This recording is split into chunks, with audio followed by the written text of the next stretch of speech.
Le gingembre fait partie de ces plantes que l'on croit connaître tant elles sont présentes dans notre quotidien, mais dont la richesse réelle dépasse largement l'image d'une simple épice piquante. Utilisé depuis des millénaires à la fois comme aliment et comme remède, il occupe une place particulière dans de nombreuses traditions médicales, notamment en Asie, mais aussi dans les pharmacopées anciennes du Moyen-Orient et de l'Europe.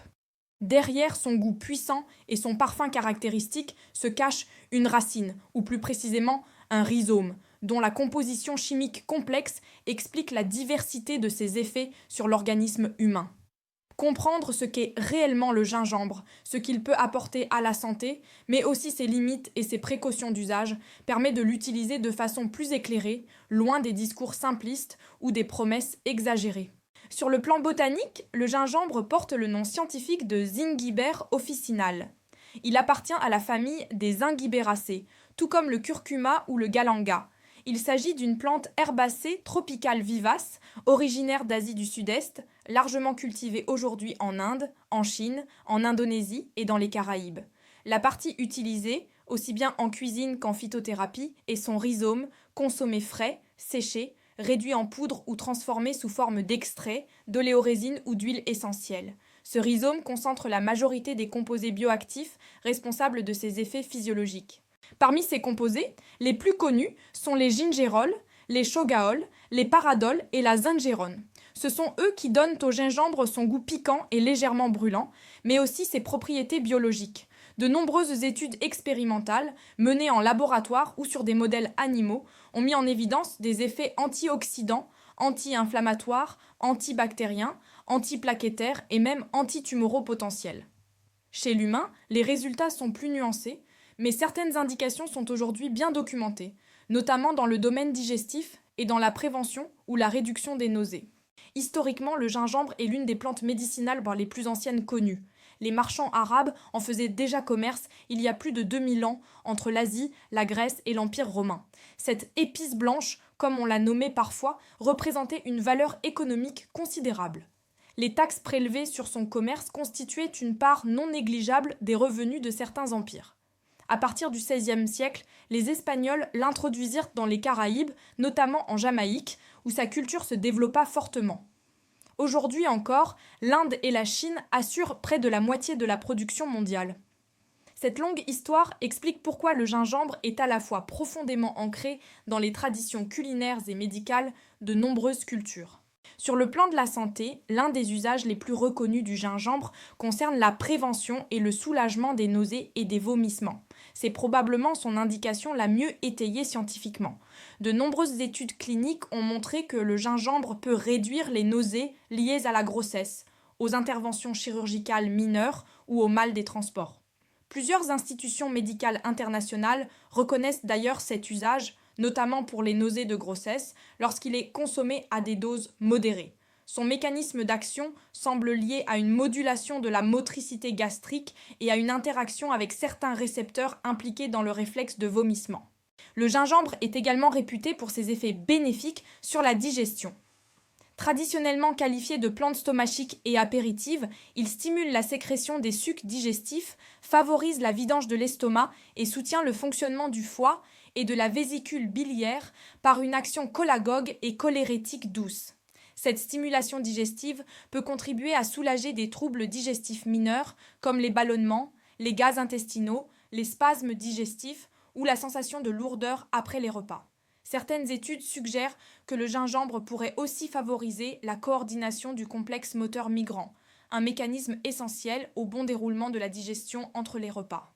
Au-delà de la sphère digestive, le gingembre est souvent présenté comme une plante anti-inflammatoire naturelle. Des essais cliniques ont montré qu'il pouvait réduire certaines douleurs d'origine inflammatoire, notamment les douleurs menstruelles. Dans certaines études, son efficacité s'est révélée comparable à celle d'anti-inflammatoires non stéroïdiens couramment utilisés, bien que ces résultats doivent être interprétés avec prudence. Dans le cadre des douleurs musculaires ou articulaires, les données sont plus contrastées. Certaines études montrent un bénéfice modéré, tandis que d'autres ne retrouvent pas d'effet significatif, en particulier lorsque la douleur n'est pas liée à un processus inflammatoire. Le gingembre agit également sur la circulation sanguine. Son effet vasodilatateur périphérique contribue à une sensation de chaleur et de stimulation, ce qui explique son usage traditionnel comme plante réchauffante. Cette action peut être bénéfique dans certains contextes, mais elle justifie aussi des précautions chez les personnes souffrant de troubles circulatoires ou prenant des traitements anticoagulants. En effet, le gingembre possède une activité antiplaquettaire modérée, susceptible de potentialiser l'effet d'autres substances fluidifiant le sang. Concernant l'immunité, le gingembre est souvent cité comme un allié en période hivernale. Ses propriétés antibactériennes et antioxydantes, associées à son action réchauffante, en font un ingrédient fréquemment utilisé pour soulager les symptômes du rhume, de la grippe ou des maux de gorge. Toutefois, il est important de rappeler que le gingembre ne remplace pas un traitement médical et qu'il agit principalement comme un soutien symptomatique. La question de la consommation quotidienne du gingembre revient souvent. Est-il bon d'en consommer tous les jours ? La réponse dépend largement de la dose, de la forme utilisée et du terrain de la personne. À faible dose, intégré à l'alimentation sous forme fraîche ou en poudre, le gingembre est généralement bien toléré. Il peut contribuer à une alimentation variée et apporter des composés bioactifs intéressants. En revanche, une consommation excessive ou sous forme concentrée, notamment en complément alimentaire, peut entraîner des effets indésirables. Parmi ceux-ci figurent des brûlures gastriques, une aggravation du reflux gastro-œsophagien, des irritations digestives ou une augmentation des saignements chez certaines personnes. La manière de consommer le gingembre joue un rôle important dans ces effets. Le gingembre frais peut être mâché, râpé ou infusé. Les infusions sont une forme douce et couramment utilisée, permettant d'adapter la concentration selon la sensibilité individuelle. Le gingembre séché, plus concentré en certains composés comme les shogaol, est souvent utilisé en poudre ou en capsule. Les huiles essentielles de gingembre, obtenues à partir de rhizomes frais, sont quant à elles réservées à des usages spécifiques, notamment l'olfaction, et doivent être manipulées avec prudence. Dans certains contextes précis, comme la grossesse, des recommandations particulières s'appliquent. Bien que le gingembre soit reconnu comme une option non médicamenteuse pour soulager les nausées, les doses doivent rester modérées. Plusieurs experts conseillent de ne pas dépasser l'équivalent d'1 gramme de gingembre séché par jour chez la femme enceinte, afin d'éviter tout effet indésirable potentiel, notamment sur les contractions utérines. De même, chez les personnes souffrant de calcul biliaire, l'usage du gingembre doit se faire sous avis médical, en raison de son action sur la bile. Les interactions du gingembre avec certains médicaments méritent également une attention particulière. Bien que les cas rapportés soient rares, il existe un risque théorique d'interaction avec les anticoagulants, les antiagrégants plaquettaires, certains traitements antihypertenseurs ou antidiabétiques. Le gingembre peut potentialiser ou modifier l'effet de ces médicaments, ce qui justifie une vigilance accrue chez les personnes concernées. Là encore, l'avis d'un professionnel de santé est essentiel avant d'entamer une cure sous forme de complément. D'un point de vue historique et culturel, le gingembre a également été associé à des vertus aphrodisiaques.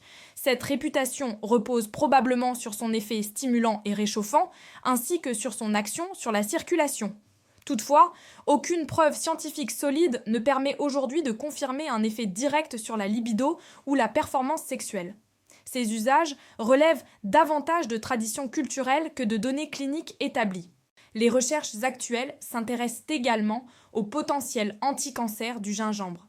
Certains composés, comme le gingérol, ont montré des effets intéressants en laboratoire, notamment une inhibition de la prolifération de certaines cellules tumorales. Cependant, ces résultats proviennent essentiellement d'études in vitro ou sur des animaux.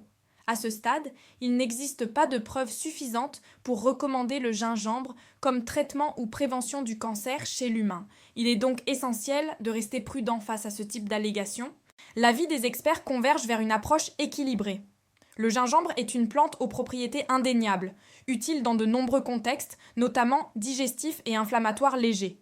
Mais il ne s'agit pas d'un remède universel, et son usage doit être adapté au profil de chacun.